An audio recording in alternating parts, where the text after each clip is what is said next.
কেউ চলে এসেছি একটা রেসিপি নিয়ে, সেটা হলো চিংড়ি মাছ দিয়ে এরকমের সবজি দিয়ে এটা একটা ঝোল বানাবো। তেল গরম হয়ে গেছে, এখন সব সবজিগুলো একটা একটা করে ভেজে হয়ে গেছে। আলুটা এখন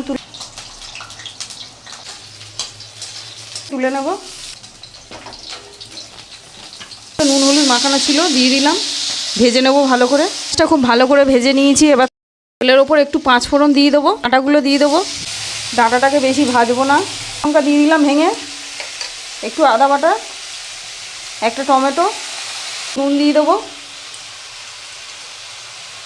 হলুদ দিয়ে দিই গুঁড়ো, আর 1/2 চামচ ধনে গুঁড়ো, 1/2 চামচ লঙ্কার গুঁড়ো দিয়ে দিলাম। একটু জল দিয়ে দিয়েছি। মশলাটা কষানো হয়ে গেছে, এখন একটু নেড়ে চেড়ে জল দিয়ে দেবো পরিমাণ মতো। একটু জল দিয়ে দেবো। একদম আমার চিংড়ি মাছের ঝোল রেডি সবজি দিয়ে। মাছের ঝোলের রেসিপিটা যদি আপনাদের ভালো লাগে অবশ্যই লাইক কমেন্ট শেয়ার করে দেবেন, সাবস্ক্রাইব করতে